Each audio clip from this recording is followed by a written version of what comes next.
Ya, selanjutnya adalah memilih pembanding kinerja gitu ya. Ada dua yang bisa kita pakai ya. Yang pertama adalah analisa tren dan berikutnya adalah peer group comparison gitu ya. Sebenarnya sama satu lagi sih ya, sama rata-rata industri gitu ya. Nah, untuk analisa tren ini adalah kita analisanya benar-benar internalnya gitu ya dalam laporan keuangan perusahaannya. Jadi kita lihat tren perusahaan ini bakal gimana sih ke depannya gitu misalnya. Katakan apa ya? Pakuwon Jati deh, Pakuwon. Pakuwon itu atau TUWR atau mana ya? Atau TUWR ya? TUWR deh. TUWR ini waktu COVID dia masih profit dan bahkan profitnya meningkat 19% kalau nggak salah di kuartal 3 kemarin. Ya. Jadi kalau kita lihat analisa trennya, Pakuwon ini Pakuwon. Kalau Pakuwon itu kita lihat nih analisa tren dari suatu perusahaan.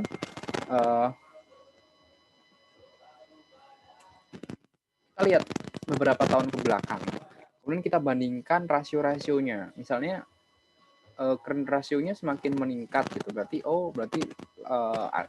perusahaan ini likuiditasnya semakin baik gitu kan. Kemudian debt equity rasionya semakin turun. Oh, berarti semakin baik nih debt equity rasionya gitu kan. Kemudian PI rasionya semakin turun. Oh, berarti harga sahamnya semakin murah nih gitu kan. Itu adalah cara kita menggunakan rasionya tadi gitu kan. Jadi rasio itu nggak akan ada gunanya kalau kita nggak tahu cara makainya. Kita udah ngitung susah-susah gitu kan, kita bedah laporan keuangan, terus ternyata kita nggak ngerti cara makainya gimana gitu kan. Nah, kemudian ada juga peer group comparison gitu ya. Ini selain peer group juga bisa dengan rata-rata industri ya. Itu enak juga pakai rata-rata industri. Kalau ini adalah kita bandingkan dengan perusahaan lainnya. Misalnya kita ngomongin Telkom nih, TLKM. Ya kita bandingin dengan Indosat ya atau kodenya ISAT gitu kan, kode di bursa. Kita bandingin nih, Telkom itu gross profit marginnya tinggian mana sih sama ISAT gitu ya. Oh ternyata tinggian Telkom, berarti lebih efisien Telkom nih dalam manajemen biayanya misalnya. Kemudian mana sih yang lebih berisiko gitu kan. Kita lihat baik dari harganya, kemudian dari DER-nya begitu kan. Debt equity rasionya ataupun debt asset rasionya itu kita bisa perhatikan di situ gitu ya. Kemudian mana sih yang lebih liquid gitu? Oh ternyata lebih liquid Telkom gitu misalnya.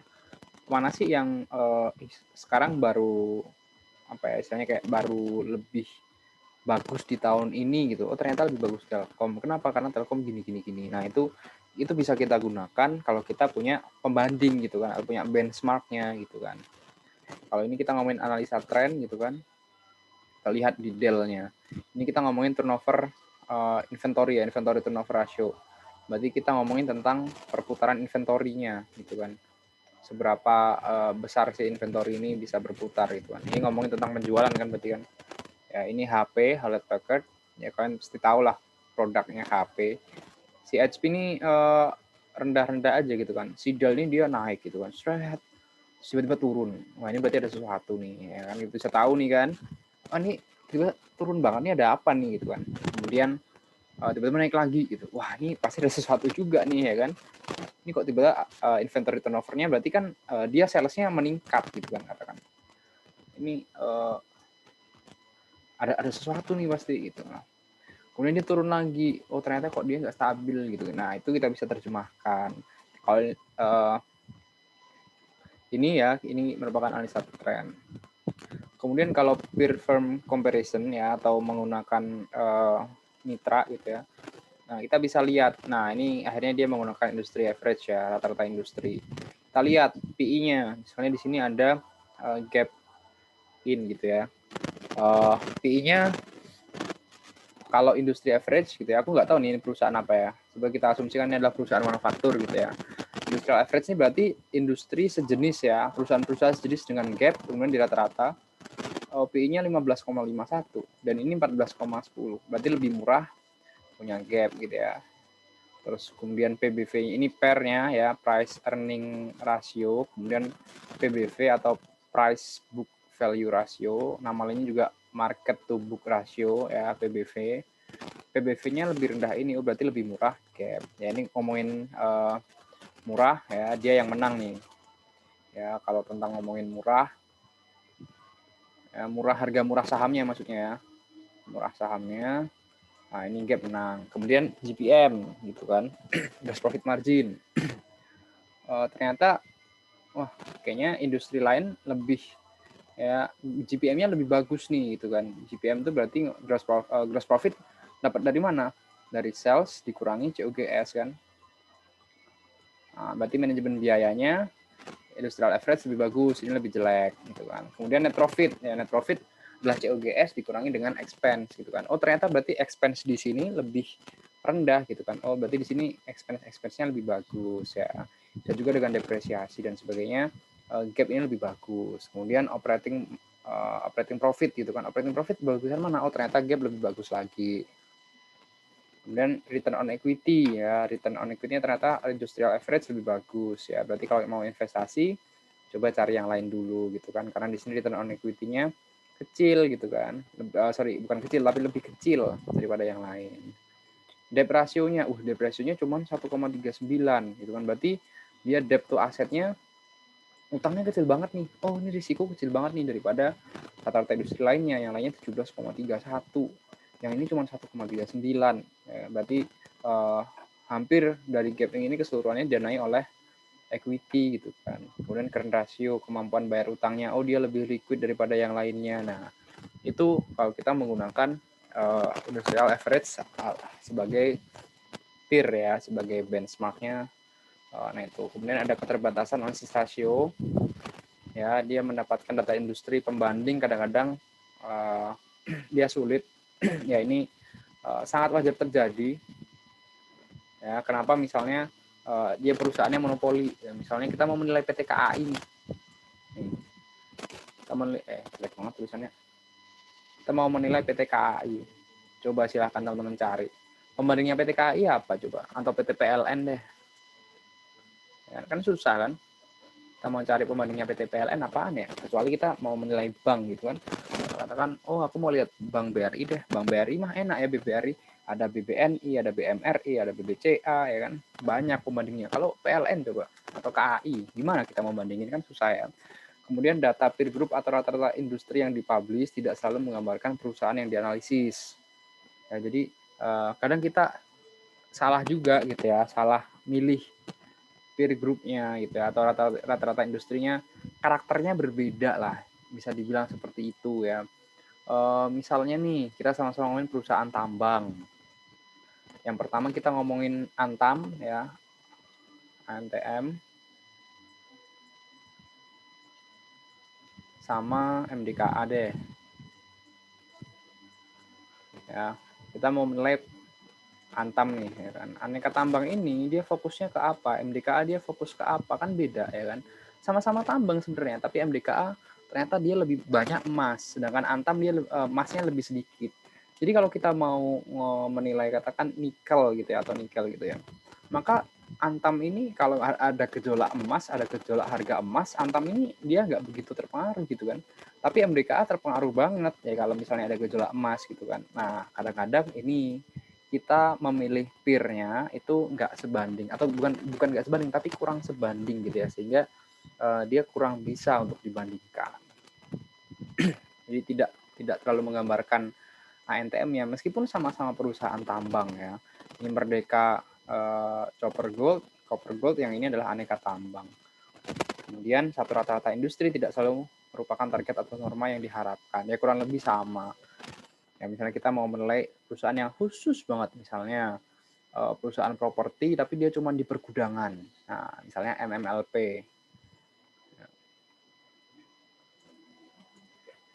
Kita mau ngomongin MMLP nih. Ini kode saham ya, yang 44 ini kode saham. Nanti teman-teman bisa cek di Google atau di Bursa Efek, bisa MMLP. Dia tentang pergudangan gitu ya. Kita mau itunya pakai rata-rata industri, katakan rata-rata industrinya properti, dia kan masuk properti kan. Kita bandingin sama PWON misalnya. Kemudian di rata-rata industri kan ada PWON, kemudian ada apa lagi ya? PTPP misalnya, kemudian dan lain-lain ya kan. Nah, mereka ini yang mana mereka mendominasinya bukan di pergudangan gitu ya. Mereka sama-sama properti, ya tapi properti mereka adalah hunian gitu kan. Ada yang jualan apa namanya? Jualan apartemen gitu kan. Ada yang mall gitu.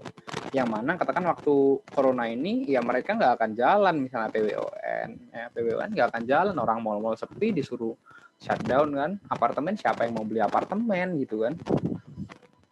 Tapi kalau MMLP dia pergudangan, dan ternyata pergudangan dia MMLP ini yang nyimpen atau yang menggunakan jasa MMLP adalah Tokopedia, Bukalapak, ya, kemudian Unilever dan sebagainya. Saat corona justru Tokopedia, Bukalapak, Lazada dan sebagainya itu lebih laris gitu kan. Justru MMLP akan semakin bernilai daripada mereka yang lainnya ini, yang rata-rata industri propertinya ini. Nah, itu kurang lebihnya seperti itu ya. Kemudian ini ada tambahan-tambahan lagi, nanti silahkan dibaca-baca juga, misalnya praktek akuntansi. Beda-beda loh, ternyata ada yang mengakui beban itu saat apa, ya ada yang mencatat ini tuh seperti apa, itu beda-beda, dan itu perlu di-adjust gitu kan. Nah, silahkan nanti dibaca lagi ya yang ini, kemudian dipahami juga. Kita akan langsung lanjut ke yang apa nih, time value of money ya. Kalau time value of money, kalian mau pakai tabel aja nggak? Aku jelasin konsepnya, ya nanti aku kasih opsi gitu ya. Aku kasih opsi, ada tabel, ada rumus. Nanti silakan kalian pengen pakai yang mana, bebas. Ya, kalau pakai tabel, bentar. Tadi udah download sih tabelnya.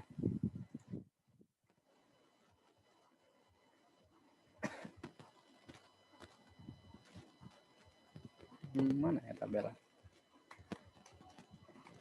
Oh, tolong aja deh.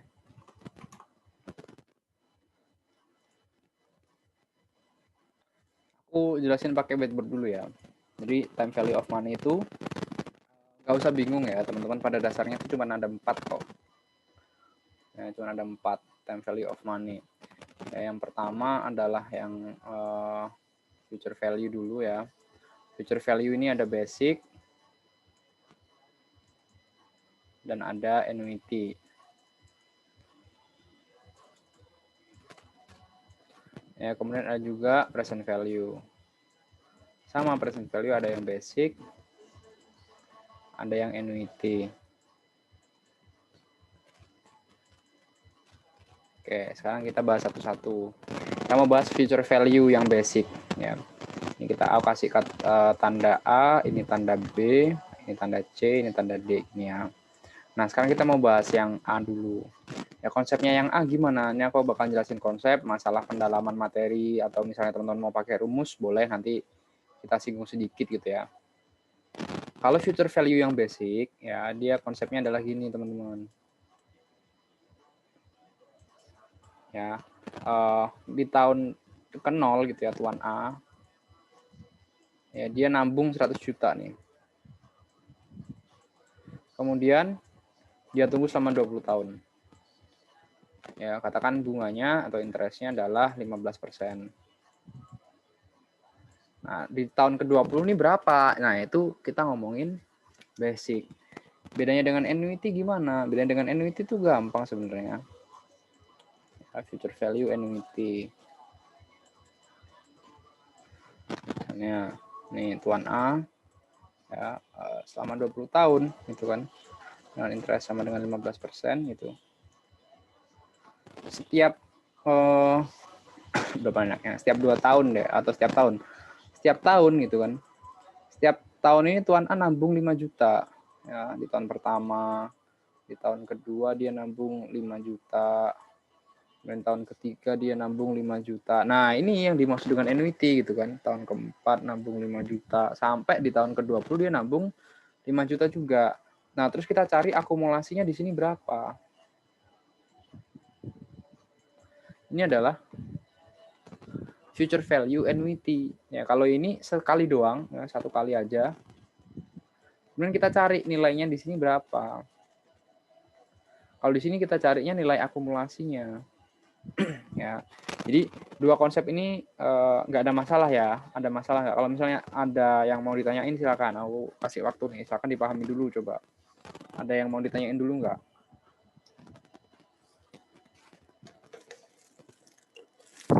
Kak, itu 5 jutanya selalu 5 juta. Kalau misalnya nggak 5 juta gitu, Nggak boleh. Harus 5 nggak juta. tetap. Oh, jadi Harus 5 juta. pesan ya tiap tahunnya dia. Yup. Jadi setiap periodenya harus sama. Kalau misalnya di sini ada 6 juta nih. Ya, ada 6 juta, terus ini balik 5 juta lagi. Gimana coba? Nah, coba Alvira gimana, Alvira? Kira-kira gimana?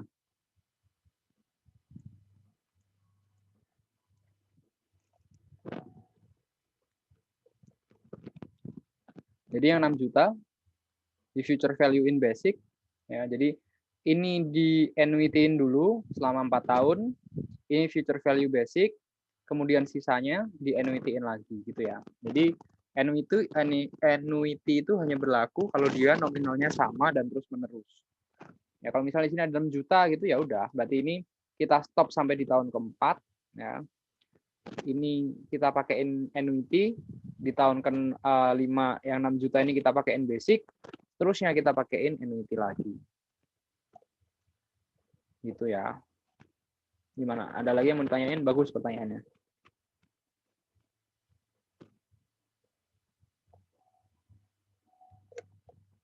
Ada lagi yang mau ditanyain? Nggak ada? Bisa kita lanjut? Oke, kalau gitu kita lanjut ya. Yang aku hapus dulu. Selanjutnya kita akan lanjut ke yang C dan D. Yang C dulu.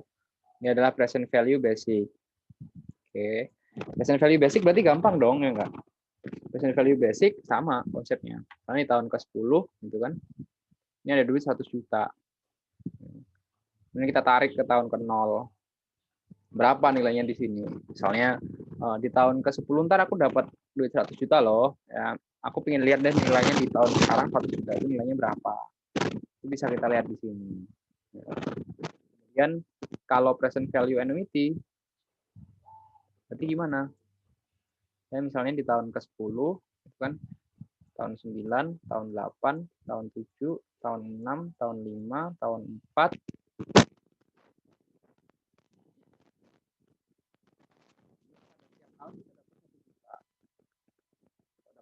ada biar sama ya. Nah, di setiap tahun ini kita dapat 10 juta. Kita akumulasikan gitu kan. Di tahun sekarang ini berapa nilainya? Bedanya di situ aja. Bingung nggak? Bingung nggak teman? Kalau konsepnya yang penting Putus-putus, Kak. putus-putus ya. Ulang ya. Iya. Kalau present value basic, Iya, Kak. dia ya udah di tahun kita dapat kita present value ke tahun 0 itu ya. Udah sekali aja gitu. Kalau yang present value nanti dia katakan di sini tiap tahun dia dapat 10 juta. Nah, itu kita present value semuanya, kita gabungin jadi satu semuanya ini. Kemudian kita present value-in. Nah, itu kalau annuity. Syaratnya sama. Syaratnya adalah pembayarannya harus periodik ya. Kemudian nominalnya sama. Ini juga harus sama. Gimana? Tercerahkan nggak? Atau makin bingung? Ada yang mau ditanyain? Atau masih putus-putus?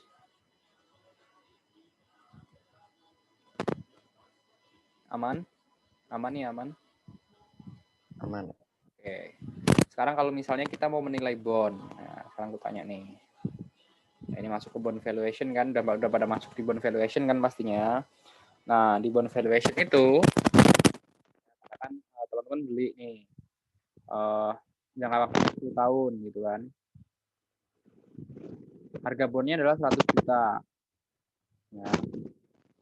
Ditawarkan bunganya adalah 10% paid annually, ya artinya 10% tiap tahun gitu kan. Kira-kira untuk menilai bondnya gimana? Kalau misalnya bondnya dijual pada harga katakan dijual pada diskon deh. Kira-kira teman-teman menilainya gimana nih? Atau kita nggak usah ngomongin diskon premium dulu deh.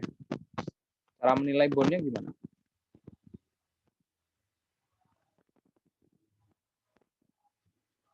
Ada yang mau menganalogikan nggak?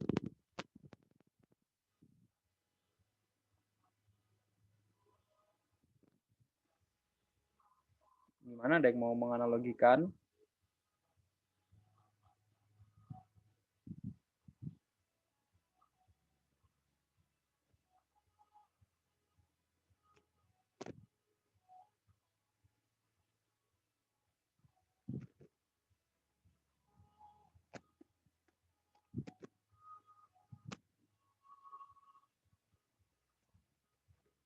Jadi kalau misalnya bond, ya di bond kita dapat apa? Dapat interest kan? Interestnya per tahun kan? Tahun 1, tahun 2, tahun 3, tahun 4, kan? Tahun 5, tahun 6, tahun 7, tahun 8, tahun 9, tahun 10 nih. Nah, yang interestnya kita present value-in, ya, pakai annuity. Ini untuk interestnya. Kemudian untuk parnya ya atau untuk 100 jutanya ini untuk pokoknya ya atau pada apa namanya ya par ya pada parnya atau pada ya benar ya pada pokok ini kita present value kan secara basic ya. Jadi yang interestnya kita pakaiin yang D ya yang annuity, sedangkan untuk pokok atau untuk parnya kita present value kan dengan yang C atau dengan yang basic. Sampai sini ada yang bingung nggak? Kira bingung nggak? Fernanda, Nabila? Aman, Kak. Oke. Terus kita masuk ke, kalian pakai rumus atau pakai tabel kalau ngerjain? Tabel. Oke, udah berarti udah bisa baca tabel ya. Fernanda gimana?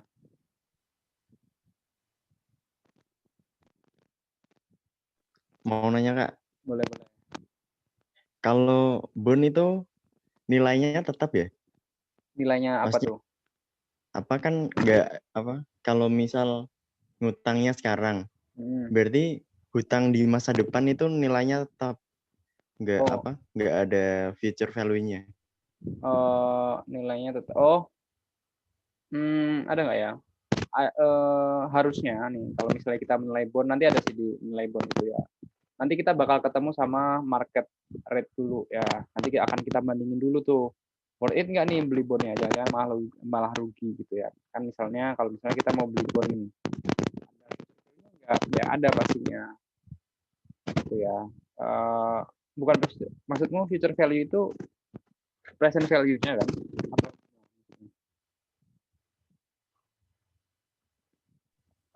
Apa? Hutangnya itu kan kalau kalau uang kan di masa depan bisa berkurang kan nilainya, nilai nominalnya. Nah, apakah bond juga atau tetap mengikuti itu? Oh, kalau misalnya kita masukin Mengikuti duit ke uang. bond gitu atau gimana? Iya. Oh, kalau kita masukin duit ke bond kan berarti kita investasi ya. Harusnya kita untung ya. Harusnya duit kita bertambah. Secara nilai harusnya bertambah juga. Berarti apa? Nggak ikut apa ya? Nilainya berkurang itu enggak ya? Harusnya bertambah. Berkurang iya, tapi kan ada yang bertambah juga. Jadi secara kalau kita akumulasiin dia harusnya lebih bertambah. Misalnya ini kan kita asumsinya adalah kita diskonnya adalah sama dengan interestnya ya enggak. Kan kalau kita buat present value namanya diskon kan. Kan kita asumsikan diskonnya adalah sama dengan interestnya ya enggak. Padahal kan untuk mempresent value kan ya, untuk mempresent value kan nanti kan kita pakai diskon rate ya. Nah, misalnya kita di sini dikasih interest rate-nya 10% tapi diskon rate-nya diskon rate-nya katakan 5% gitu. Maka gimana? Kita masih untung atau malah rugi? Kita present value-in ya kita masih untung gitu ya. Karena di sini kita dapat di tahun pertama kita dapat interest 10 juta ya kan. Dari 10% kali 100 juta, tapi kita diskon rate-nya. Ya, kita diskon rate-in ke tahun ke-0, kita pakai 5%. Ya harusnya pasti tetap lebih untung. Walaupun kalau misalnya dibilang ada nggak penurunan nilainya, ya pasti ada dong. Ya kan? Kita pegang duit sekarang kan tiap tahun kan nilainya pasti berkurang. Tapi tetap lebih untung diinvestasikan daripada tidak. Kurang lebih begitu, terjawab nggak kira-kira? Oh, paham bang. Oke. Masih ya. Siap. Berarti untuk rumus dan tabel aku rasa nggak ada masalah ya. Bisa lanjutin ke yang berikutnya. Nah, kita akan lanjut ke debt valuation sama stock valuation nih. Ini Manq tuh cepet banget ya belajarnya. Padahal ini kan menurutku tuh Manq tuh agak berat gitu kan, tapi dia tuh cepet banget. Kayak langsung merucut aja gitu kan. Padahal ya ini kan berat. Oke.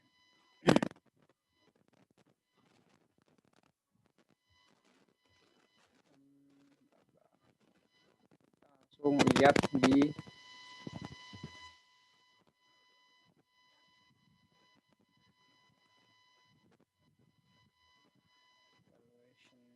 valuation-nya. Sekarang di kelas bahasa apa sih? Udah masuk stock valuation kan pasti?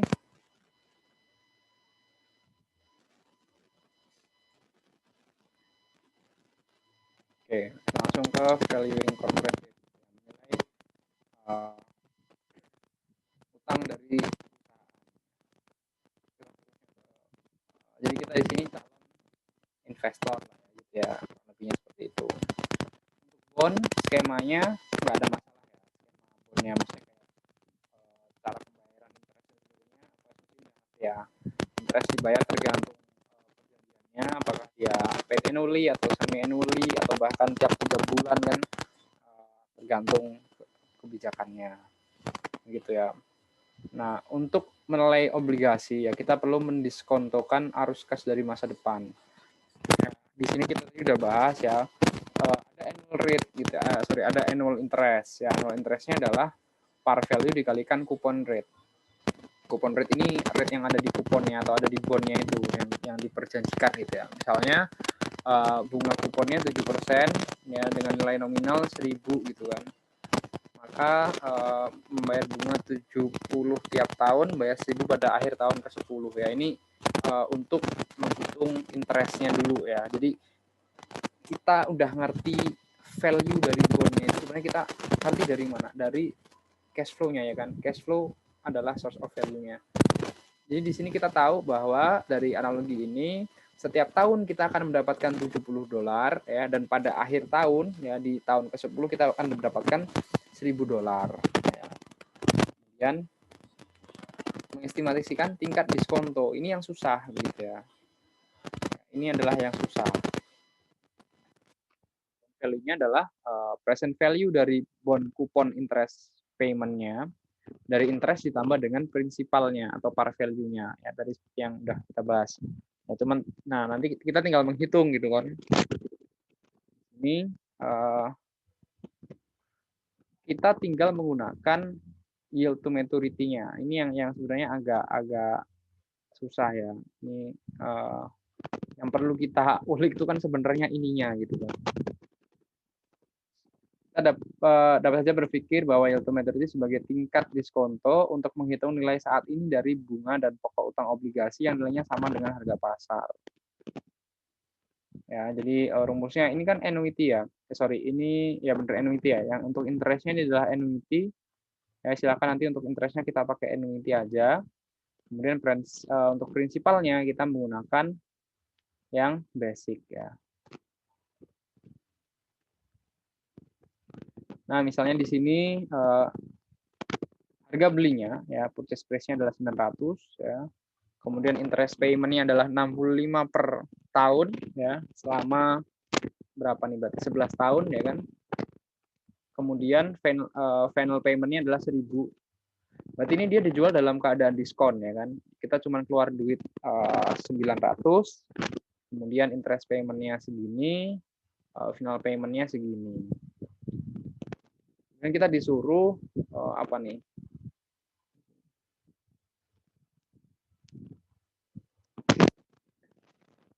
Oh, kita disuruh nyari YTM-nya.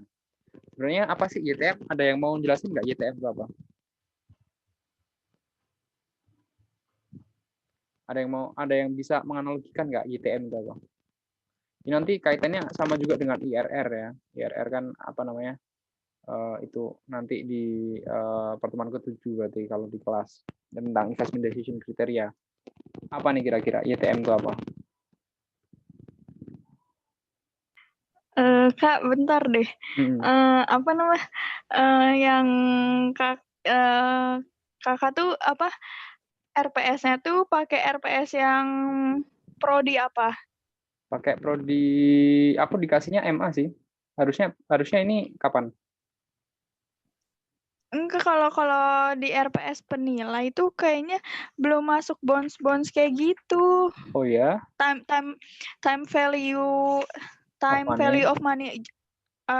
Iya, itu setelah UTS di Oh, berarti RPS sekarang apa? penilai. Kalau sekarang itu pertemuan 67. Risiko. Pertemuan 67 itu working capital management. Langsung working capital. Nih, aku dikasihnya ini nih. Bentar, aku itu ya. Kalau yang lain gimana nih yang lain?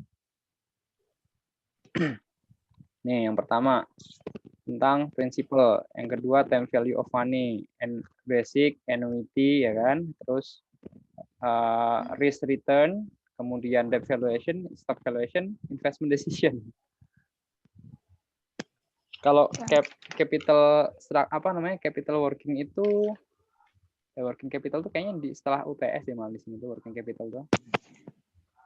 Di sini chapternya chapter 1, 3, 4, 17 sama 18. 1, 3, 17. Oh iya, ini tuh akhir-akhir banget. 1, 3, 4, 17, 18. 17, 8. Iya nih akhir banget nih forecasting sama working capital tuh di itu akhir banget nih, coba nih lihat. Nih 17 nih pertemuan ke-14 nih. Teman-teman nih ini penilai semua atau gimana nih? Aku penilai, Kak. Terus Sama penilai juga. Waduh, penilai semua berarti harus itu dong. Ini aku selesaiin dulu bond valuation gitu ya. Ntar pekan depan kirim aja deh RPS-nya di grup ya. Nanti pekan depan aku sesuaiin sama RPS kalian deh. Iya, Kak. Oke, ini soalnya aku dikasih dari itunya, dikasih yang ini aku. Kirim aja RPS-nya nggak apa. Besok aku sesuaiin sama RPS kalian, sekalian kita latihan soal gitu ya. Tapi by the way untuk forecasting itu bukannya pakai konsep time value of money juga ya?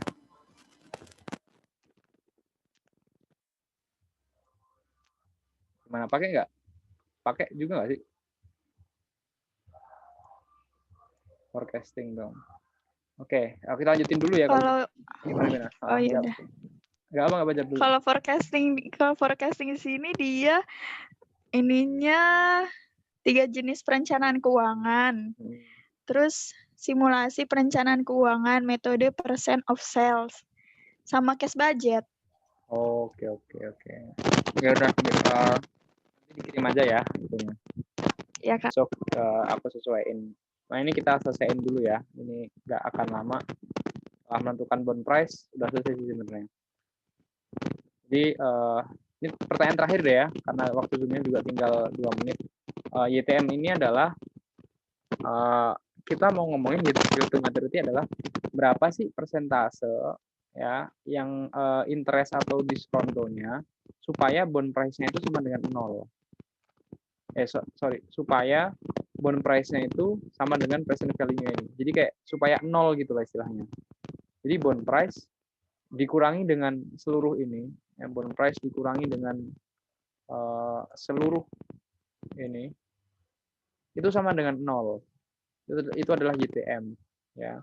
Rumus untuk cari YTM gimana? Wah, ini rumusnya eh, lumayan panjang gitu ya. Yang penting teman-teman paham dulu bahwa di bond ini interest adalah pakai apa namanya, pakai annuity, sedangkan di prinsipalnya dia pakai basic gitu ya. Nanti teman-teman masukin di kalkulator. Tahu kan cara masukinnya supaya kita bikin sama dengan gitu, tahu nggak?